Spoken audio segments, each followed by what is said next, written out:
जब चंद्र प्रकाश अपने फ्लैट को वो लोग जो बेघर से वो रास्ते में फुटपाथ में रहता है उसे देने के लिए अपना इच्छा को अपने पत्नी के साथ वो प्रकट करता है और पत्नी ने कहती है आप उसे देना चाहते हैं तो आप पहले सोसाइटी के पदाधिकारियों से परमिशन लेना चाहिए और ये परमिशन ज़रूर नहीं देंगे क्योंकि ये लोग ये फुटपाथ में रहने वाले लोग यहाँ आते ही क्या करते हैं पूरा फ्लैट को गंदगी करते हैं, गंदगी फैलाएंगे। और उसकी पत्नी की बात चंद्र प्रकाश को सही निकली। सोसाइटी के सेक्रेटरी से चंद्र प्रकाश ने इसके बारे में पूछा तो उसने यह कहकर स्पष्ट मना कर दिया।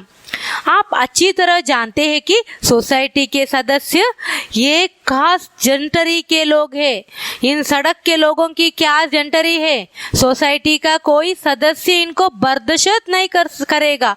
आपकी भावनाओं की हम कद्र करते हैं लेकिन हमें केवल आपकी नहीं सोसाइटी के बारे सारे सदस्यों की भावनाओं को देखना है। इसलिए इन लोगों को सोसाइटी के अंदर रहने की इजाज़त नहीं दी जा सकती। और जब उनकी पत्नी की बात सही निकली उनको सुनकर उसको महसूस होता है। वो सोसाइटी के सेक्रेटरी से चंद्र प्रकाश से एक बार परमिशन लेने के लिए जाता है तो उसको स्पष्ट मना कर दिया। उन्होंने सोसाइटी के सेक्रेटरी ने उन लोगों को फ्लैट देने के लिए मना कर दिया। और आप वो कहता है और सेक्रेटरी कहती है आप अच्छे तरह जानते हैं कि सोसाइटी के सदस्य एक खास जंटरी के लोग हैं। आप अच्छे तरह जानते हैं क्या कि इस सोसाइटी का सदस्य एक जंटरी मतलब स्टेटस के बहुत स्टेटस है उसमें स्टेटस के जंटरी मतलब स्टेटस। इन सड़क के लोगों की क्या जंटरी है लेकिन इन लोगों की जो फुटपाथ में जो रहता है इनका क्या जंटरी है, क्या स्टेटस है? सोसाइटी का कोई सदस्य इनको बर्दाश्त नहीं करेगा। सोसाइटी का कोई सदस्य यह बात को इन लोगों को फ्लैट में रहने के लिए कोई भी अपना बर्दाश्त नहीं करेगा। आपकी भावनाओं की हम कद्र करते हैं लेकिन अपना भावनाओं को हम एक्सेप्ट करते लेकिन हमें केवल आपकी नहीं सोसाइटी के सारे सदस्यों की भावनाओं को देखना चाहिए। आप क्या कहते हैं? आपकी इन भावनाओं को उन लोगों के प्रति आपका करुणा भावनाओं को हम एक्सेप्ट करते हैं लेकिन हम सिर्फ आपकी भावना ही नहीं देख सकते हैं क्योंकि हम सोसाइटी के सारे सदस्यों का भावनाओं को देखना है। इसलिए इन लोगों को सोसाइटी के अंदर रहने की इजाजत नहीं दी जा सकती। इसलिए हम इन लोगों को फुटपाथ में रहने वाले लोगों को इस फ्लैट में अंदर रहने की कोई हम परमिशन नहीं दे सकती। सेक्रेटरी का यह जवाब चंद्र प्रकाश को बहुत अमानवीय लगा था। उसके मन में आया कि सेक्रेटरी से यह कहे मैं अपने फ्लैट में खुद रहूं चाहे किसको रहने को दूं, तुम्हें क्या? किंतु वह जानता था कि सोसाइटी वाले अपने ढंग से ही चलेंगे और उसकी बात को तवज्जो नहीं देंगे। इसलिए उसने बहस करना उचित नहीं समझा और चुप लगा गया। सेक्रेटरी का यह जवाब को पाकर चंद्र प्रकाश को बहुत अमानवीय लगता है। वो सोचता है, वो अपने आप में सोचता है मैं अपने फ्लैट में खुद रहूं और चाहे किसको भी रहने को दूं। तुम्हें उसे क्या इसमें क्या मतलब है? आपका लेना देना क्या है? मैं मेरा मेरा ही खुद का फ्लैट को यानी मैं रहूं या मैं किसी के लिए रहने के लिए दूं और इससे आपका क्या लेना देना है? किंतु वह जानता था कि सोसाइटी वाले अपने ढंग से ही चलेंगे लेकिन वो जानता है सोसाइटी वाले मेरा डिसीजन नहीं वो समझेंगे, वो अपने ही ढंग से रहेंगे चलेंगे और उसकी बात को तवज्जो नहीं, उसका बात को ध्यान नहीं देंगे। इसलिए उसने बहस करना उचित नहीं समझा और चुप लगा गया। इसलिए वो सोचा कि बहस करने से चुप रहना ही अच्छा है। इस तरह वो सोचता है। जिस समय घर लौटाने के लिए चंद्र प्रकाश सोसाइटी के गेट से बाहर निकला दिन के 2 बज गए थे, लेकिन घनी धुंध छाई रहने के कारण सुबह से सूर्य के दर्शन नहीं हुए थे। इसने वातावरण को और सर्द बना दिया था। वह सोसाइटी से फरलांग भर आगे निकला होगा कि उसकी नजर रेड लाइट के पास सड़क के किनारे बैठे 5-6 बच्चों पर गई। बिना गर्म कपड़े पहने लगभग 4 से 10 साल तक की उम्र के ये सारे बच्चे एक फटी पुरानी साड़ी ओढ़े बैठे थे। साड़ी को उन्होंने चारों ओर से ढांपा हुआ था, लेकिन उनकी टांगे साड़ी के अंदर नहीं समा पा रही थी। वे बार बार अपनी नंगी टांगों को साड़ी के अंदर समेटने की कोशिश कर रहे थे, लेकिन सफल नहीं हो पा रहे थे। और सेक्रेटरी का यह जवाब चंद्र प्रकाश को बहुत अमानवीय लगता है। उसके मन में आया कि सेक्रेटरी से यह कहे कि ये मेरा खुद का फ्लैट है, जिसको रहने को दूं, क्या मैं खुद मैं रह दूं और किसी को लिए रहने के लिए दूं, आपका क्या लेना देना है। किंतु वो जानता था कि सोसाइटी वाले अपना ढंग से ही चलेंगे, उसकी बात को तवज्जो नहीं देंगे। तवज्जो मतलब इसको बात को कोई ध्यान नहीं देंगे। इसलिए उसने उसने चर्चा करना बंद करके उचित नहीं समझकर वो चुप रहता है। जिस समय घर लौटाने के लिए चंद्र प्रकाश सोसाइटी के गेट से बाहर निकला, दिन के 2 बज गए थे और वो फ्लैट को देखकर वहां से लौटने के लिए गेट तक आता है और उस समय दिन के 2 बज गए थे, 2 घंटे थे, लेकिन घनी धुंध छाई रहने के कारण सुबह से सूर्य के दर्शन नहीं हुए थे। सुबह से वो बहुत शीतलहर के कारण सूर्य भी नहीं देखने को दर्शन नहीं हुए थे। इसने वातावरण को और सर्द बना दिया था और ज्यादा ठंड पड़ा था। वह सोसाइटी से फरलांग भर आगे निकला होगा कि उसकी नजर रेड लाइट के पास सड़क के किनारे बैठे 5-6 बच्चों पर गई। वो सोसाइटी के थोड़ा फरलांग भर आगे निकला तो एक उसकी नजर किस पर पड़ती है, एक रेड लाइट के पास सड़क के किनारे में बैठे 5-6 बच्चों पर गई और किनारे में 5-6 बच्चे बैठ गई थी और बिना गर्म कपड़े पहने लगभग 4 से 10 साल तक की उम्र के ये सारे बच्चे एक फटी पुरानी साड़ी ओढ़े बैठे थे और वो गर्म कपड़े पहने लगभग वो बिना गर्म कपड़े पहने ऊनी गर्म कपड़े बिना पहने नहीं। ठंड किस तरह शीतलहर में भी वे बच्चे किस तरह बिना गर्म कपड़े पहने लगभग 4 से 10 साल तक की उम्र के ये सारे बच्चे 4 से 10 साल उम्र के ये सारे बच्चे क्या कर रहे थे, एक फटी पुरानी साड़ी की ओढ़े बैठे थे। एक फटी पुराने साड़ी को इसको कवर करके अपना देह को कवर करके इसे बैठे थे। गर्म से बचने, सर्दी से बचने के लिए इस फटी पुरानी साड़ी को टांगे साड़ी ओढ़े बैठे थे। साड़ी को उन्होंने चारों ओर से ढांपा हुआ था, चारों ओर से उसको कवर करके ऐसे बैठे थे और एक फटी पुरानी साड़ी को उन्होंने चारों ओर से ढांपा हुआ था, लेकिन उनकी टांग साड़ी के अंदर नहीं समा पा रही थी। लेकिन उसका टांग ठंड हवा से बचने के लिए वो कोशिश कर रहे थे, लेकिन उसका टांग साड़ी के अंदर नहीं समा पा रही थी। वे बार बार अपनी नंगी टांगों को साड़ी के अंदर समेटने की कोशिश कर रहे थे, लेकिन नहीं हो सकता था, लेकिन सफल नहीं हो पा रहे थे। और इस तरह वे बच्चों को अपनी जहाँ वो लक्ष्मीबाई नगर में जाते वक्त वो फ्लैट से कुछ फरलांग दूर से वो किनारे में बैठे 4 से 10 वर्ष बच्चों के ओर उसका ध्यान होता है। संयोग से लाल बत्ती होने पर कार रुकी तो उसने देखा बच्चों की उदास आंखें आशा और उत्सुकता से उनकी ओर देख रही थी और वो लाल बत्ती और सिग्नल पड़ जाती है और सिग्नल पड़ जाने के बाद उसने बच्चों की उदास आंखें आशा और उत्सुकता से उनकी ओर देखते रहते हैं।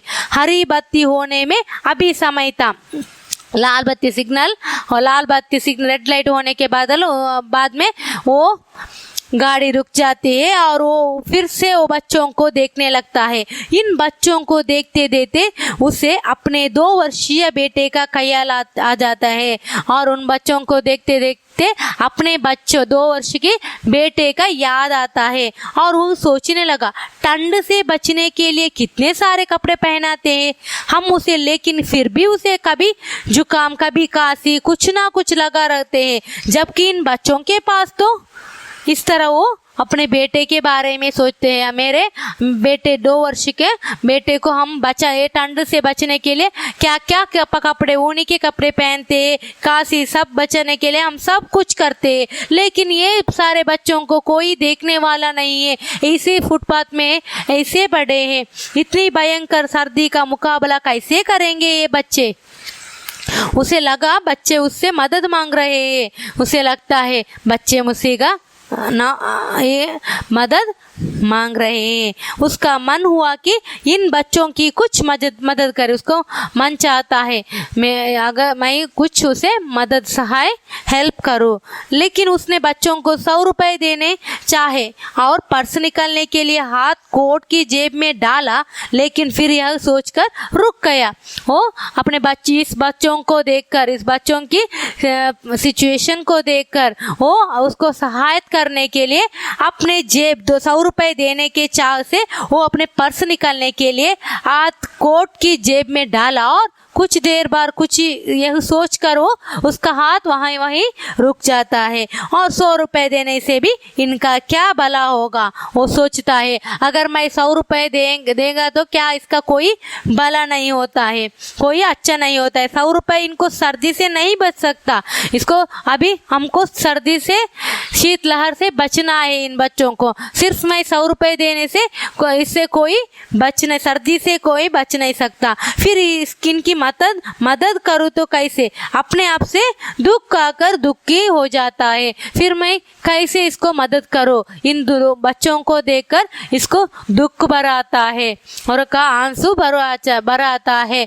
और वो सोचता है अगर मैं 100 रुपए देगा तो उसे सर्दी से बच नहीं सकता, उसको अब सर्दी से बचना है, कैसे करो। इसके बारे में सोचकर वो ऐसे दुख महसूस करता है। उसे अपनी विवशता पर क्षोभ हुआ, अपनी इस सिचुएशन पर, इस अपनी हालत पर बहुत नाराज आता है, अपने आप में बहुत नाराज आता है। अपना क्षोभ उसने सोसाइटी के पदाधिकारियों पर उतारा और उसे अपनी विवशता पर क्षोभ हुआ और अपना क्षोभ उसने सोसाइटी के पदाधिकारियों पर उतरा। यदि सोसाइटी वाले अलाउ कर दे तो इसमें क्या हर्ज है, हम कम से कम शीतलहर के कुछ दिनों तो ये लोग वहाँ बिता सकते हैं।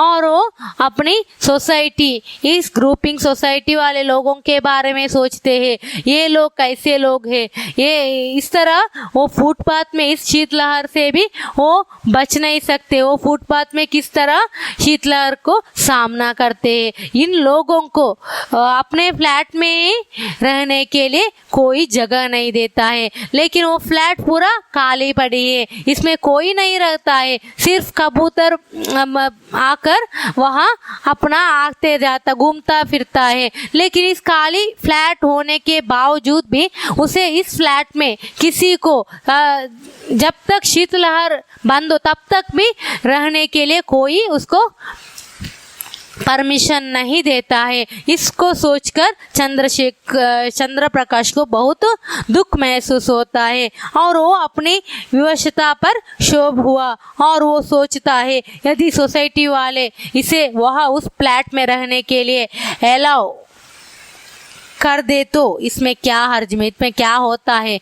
वह शीतलहर, कम से कम शीतलहर के कुछ दिन तो ये लोग वहाँ बिता सकते हैं, जब तक शीतलहर कम होता है तब तक वो वही रह सकते हैं। लेकिन वो लोग सोसाइटी वाले उसे रहने के लिए वो परमिशन नहीं देते हैं, क्योंकि वो रहते ही क्या करते हैं, वो लोग कहते हैं अगर वो लोग अपने फ्लैट में जगह देंगे तो वो फ्लैट को गंदा करते हैं, इसलिए वो परमिशन उसे रहने के लिए परमिशन नहीं देते हैं। और वो सोचता है यदि सोसाइटी वाले अलाउड कर देते तो इससे क्या हर्ज है, कम से कम शीत लहर से कुछ दिन तो ये लोग वहीं। और बत्ती हरी हो गई थी, ग्रीन सिग्नल पड़ जाने से वो क्या करते हैं, चंद्र प्रकाश ने अपनी गाड़ी स्टार्ट की और एक्सलेटर पर पैर रखते हुए बच्चों की ओर देखा। चंद्रशेखर ने गाड़ी स्टार्ट करते हैं, उम्मीद में चमकती उनकी आंखें अभी भी उसकी ओर टिकी थी। वो गाड़ी स्टार्ट करते हुए वो बच्चों को, फुटपाथ में रहे बच्चों को देखता है। गाड़ी आगे बढ़ाते हुए उसने खिड़की का शीशा नीचा कर बच्चों की ओर हाथ उठाकर धीरे से बाय बाय किया। वो उसको कुछ भी सहायता करने के लिए नहीं हुआ, इसलिए वो सिर्फ एटलीस्ट वो क्या किया, अपने कार में बैठकर कार स्टार्ट किया और उसमें शीशे से वो बच्चों को देखकर उम्मीद में चमकती उनकी आंखों को देखकर वो गाड़ी आगे बढ़ाते हुए उसने खिड़की का शीशा नीचा कर उन बच्चों को हाथ उठाकर धीरे से बाय बाय किया। और बच्चे ने उत्साह और उमंग से एक दूसरे की ओर देखा। उनकी आंखों में खुशी की रेखाएं चमक उठी थी। बच्चों ने भी उन उत्सुकता, खुशी की रेखाएं चमक उठी थी। बच्चों की आंखें खुशी की रेखाएं दिखाई लगती है। उसने गौर से बच्चों की ओर देखा और सोचा। उन्होंने गाड़ी से शीशे से बच्चों को देखते हुए बाय बाय कहते हैं और वो भी बच्चों भी उस खुशी से भी उनको बाय बाय करते हैं। और केवल उसने बच्चों की ओर देखते हुए सोचता है, केवल एक बाय बाय करने से कैसे इन बच्चों के चेहरे खुशी से खिल उठते। सिर्फ मैंने केवल बाय बाय करने से वो कितने खुश हो गए हैं। एक बार फिर उसने हाथ सिर हिलाकर उनको बाय बाय किया और एक्सेलेटर पर पैर का दबाव पड़ा और दबाव दिया। गाड़ी रेड लाइट पर करके आगे निकल आई थी, लेकिन चंद्र प्रकाश ना शीशे में से देखा और वो कार के शीशे में ग्लास में से देखा। शीतलहर के कारण बच्चे अपने हाथ। इस कविता को अब पढ़ूंगी। तुम गा दो मेरा गान अमर हो जाए, मेरे वर्ण वर्ण विशृंखल चरण चरण बरमाए, गूंज गूंज कर मिटने वाले मैंने गीत बनाए।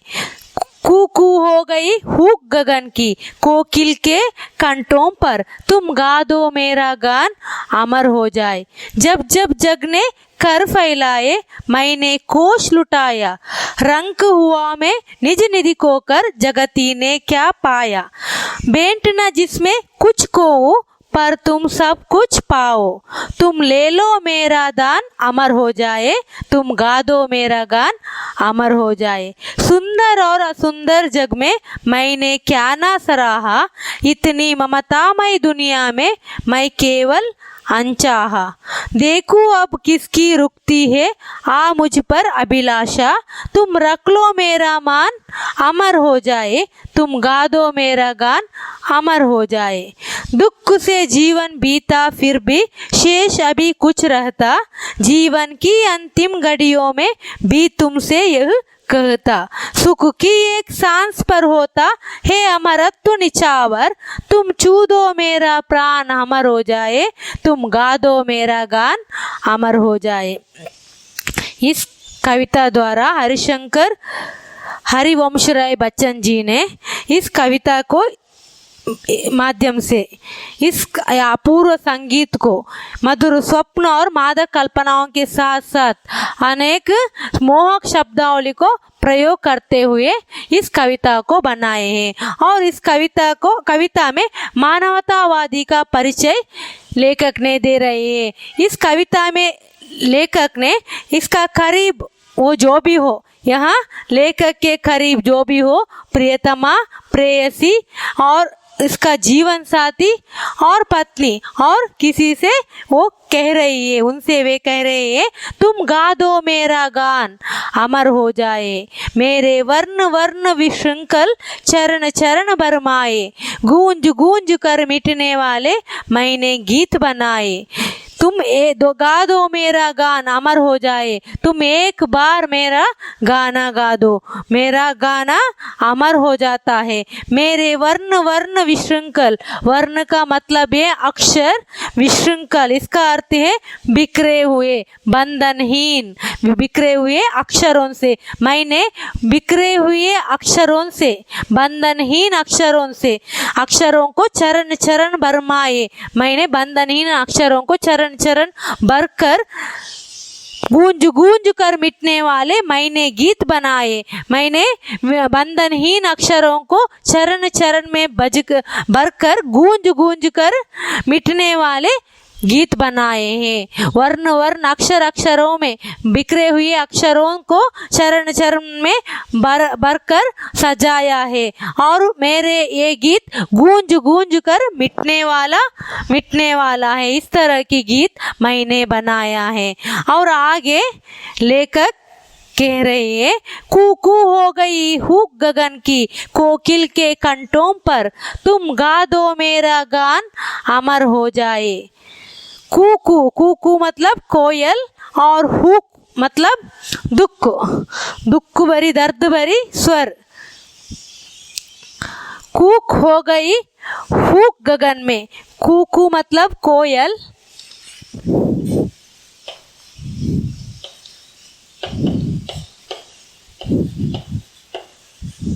और हुक मतलब दर्द भरे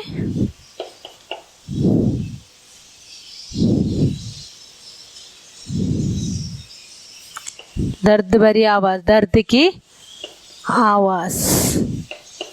यहाँ लेखक कह रहे हैं कूक हो गई हुक गगन की कोकिल के कंठों पर, तुम गा दो मेरा गान अमर हो जाए। कोयल की मधुर स्वर, कोयल की मधुर स्वर अब दुख की स्वर, दर्द की आवाज, दुख के स्वर हो गई है। कोयल की मधुर स्वर दुख की स्वर हो गई है। शोक गीत बनकर गगन में गूंज रहा है। अब कोयल की मधुर स्वर दुख के गीत बनकर, शोक गीत बनकर अब गगन में गूंज रहा है। कोकिल के कंठों पर, कोयल की दर्द भरी आवाज आज आकाश में गूंज रही है। कोयल की आवाज हमेशा मीठे मीठे होती है, लेकिन आज वो दर्द भरी आवाज से वो गाना गा रहे हैं। तुम कोकिल के कंठों पर, तुम एक बार कोयल की कंठों पर मेरा गाना गा दो, मेरा गाना अमर हो जाएंगे, तब मेरा गाना अमर हो जाएंगे और सारी खुशियाँ लौट आएंगे। और इस तरह कवि कह रहे हैं तुम कोयल की मधुर स्वर में, कोयल के दर्द भरी आवाज में, तुम एक बार कोयल के आवाज कंठों पर, कोयल की दर्द भरी कंठों पर तुम एक बार मेरा गाना गा दो। और कोयल की दर्द भरी आवाज वो आकाश में जिस तरह गूंज रहे उसी तरह तुम कोयल की कंठों में मेरे गाना गा दो, मेरा गाना अमर हो जाता है। और जब जब जग ने कर फैलाए मैंने कोश लुटाया, जब जब, और आपने यहाँ इस पंक्तियों में कवि ने अपने उदारता का बखान करते हैं, उदारता का बखान, तारीफ करते हैं, अपने आप को तारीफ करते हुए कहते हैं जब जब जग ने कर फैलाए, जब जब इस संसार में सब मुझसे, कर मतलब हाथ फैला है, हाथ मुझसे कुछ मांगा तो मैंने कोश लुटाया है, मैंने मेरा सब गीतों का कोश, मैंने मेरा गीतों का कोश, कोश मतलब निधि, मैंने मेरा गीतों का कोश लुटाया है। मैं रंक हुआ मैं निज निधि को कर, जगती ने क्या पाया, मैंने जब मैं संसार में कोई मुझसे सहायता मांगा तो मैंने मेरा कोश लुटाकर मैंने सारा निधि को कर, अब मैं रंक हुआ है, अब मैं रंक का मतलब है गरीब, अब मैं गरीब हो गया है, सब निधि को कर, सारा निधि कोश को कर अब मैं गरीब हो गया है। जगती ने क्या पाया, संसार को, सारा निधि को मैंने संसार को अर्पण किया है। इससे लुटकर कभी अपने जीवन को सार्थक, इस तरह अपने कोष लुटाकर कभी अपने जीवन को सार्थक समझते हैं। और आगे, बेंटना जिसमें कुछ को पर तुम सब कुछ पाओ, तुम ले लो मेरा दान अमर हो जाए, तुम गा दो मेरा गान अमर हो जाए। यहाँ पाठकों से लेखक कह रहे हैं, बेंटना जिसमें कुछ को वो कहते हैं मैंने बेंट मतलब गिफ्ट ना, जिसमें मैंने गिफ्ट के रूप में मैंने बच्चन जी गुनगुना कर मिटने वाला गीत बनाए हैं। और मेरा ये गीत अमर पाठकों को मेरा वो अपने गीतों को बनाए हैं, लेकिन मेरा गीत गाकर अमर हो जाए। मेरा गीतों को एक बार गाने से क्या होता है, अमर हो जाए। पाठकों को कृतज्ञता से वो मेरा गीत से बदले वो कृतज्ञता से कुछ देना चाहते हैं, कुछ बेंट मतलब गिफ्ट लेखक ने पाठकों को कृतज्ञता से कुछ बेंट देना चाहते हैं, जिसे देकर उन्हें हानि ना हो, पर तुम सब कुछ पाओ। लेकिन इन दानों को स्वीकार करने से तुम सब कुछ पाओ। तुम ले लो मेरा दान अमर हो जाए, तुम मेरा दान को स्वीकार कर लो, तुम गा दो मेरा गान अमर हो जाए, तुम एक बार मेरा गीत गा दो, वो मेरा गीत अमर हो जाता है।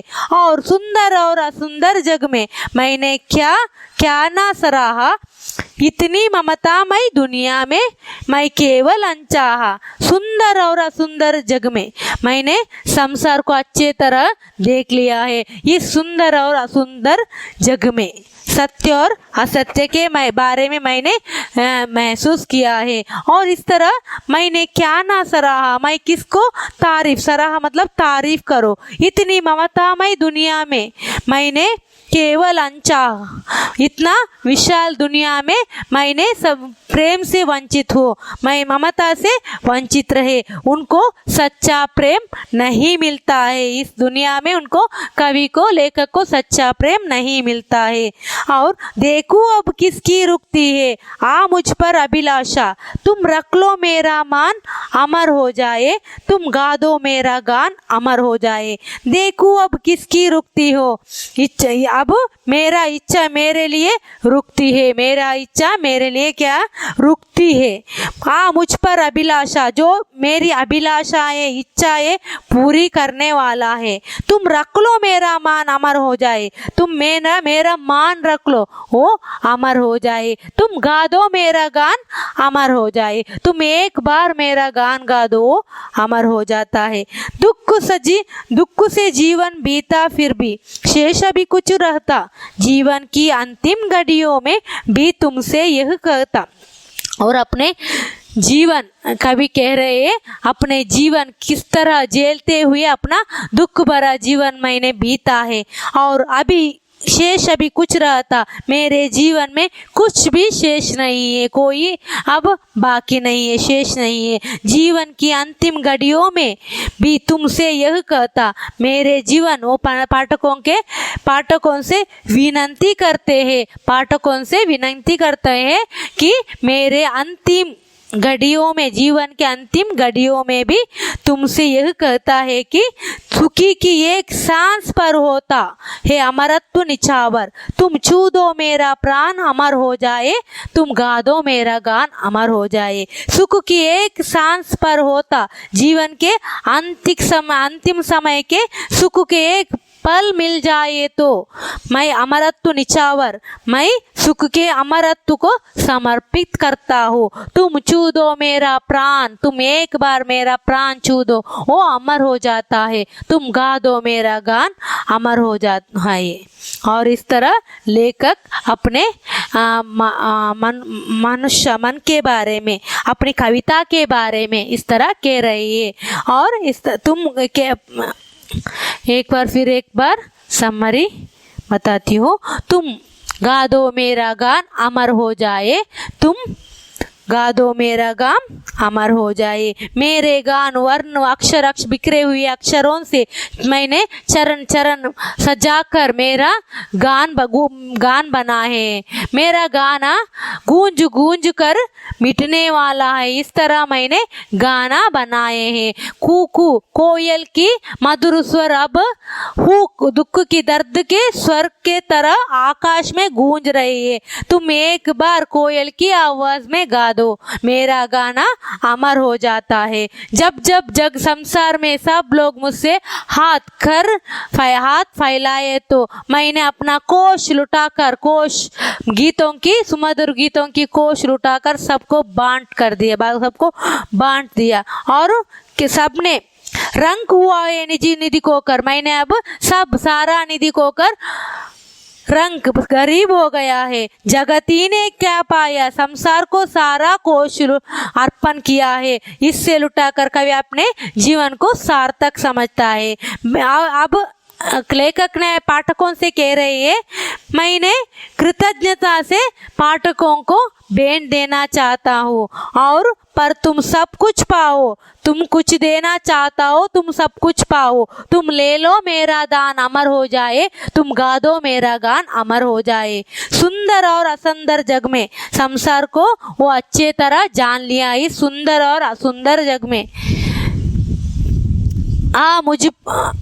मैं क्या ना सराहा, इतनी ममतामय दुनिया में, इतनी विशाल दुनिया में मैं प्रेम से वंचित हो। मेरे सच्चा प्रेम मुझे नहीं मिला। देखो अब किसकी रुकती हो इच्छा मेरे लिए, देखो अब किसकी इच्छा मेरे लिए रुकती है। मुझ पर अभिलाष है, मेरा अभिलाषाओं को कौन पूरा करता है, उसी पर मेरा अब इच्छा रुकती है। तुम रख लो मेरा मान अमर हो जाए, तुम गा दो मेरा गान अमर हो जाए। दुख से अपने जीवन, लेखक ने अपने जीवन दुख से झेलते हुए बिताया है और शेष अभी कुछ नहीं रहा है। जीवन की अंतिम सांसों घड़ियों में भी तुम पाठकों से ही के विनती कर रहे हैं कि सुख की एक सांस पर होता है अमरत्व निछावर। जीवन के अंतिम समय में सुख के एक पल मिल जाए, हम अंतिम सांस तक मेरे अमरत्व को समर्पित करता है। तुम छू दो मेरा प्राण अमर हो जाए, तुम गा दो मेरा गान अमर हो जाए। और आगे एक वाक्य में उत्तर लिखिए। बच्चन जी ने किस प्रकार के गीत बनाए हैं? बच्चन जी ने गूंज गूंज कर मिटने वाला गीत बनाए हैं। कवि बच्चन जी ने क्या लुटाया? कवितों का कोश लुटाया। कवि बच्चन क्या खोकर रंक हुए? अपनी निज निधि को खोकर रंक हुई है। रंक मतलब गरीब। दुनिया कैसी है? ममतामयी है। कवि बच्चन का जीवन कैसे बीता? अपने जीवन दुख में बीता। सुख की एक सांस पर क्या निछावर है? अमरत्व निछावर है। धन्यवाद।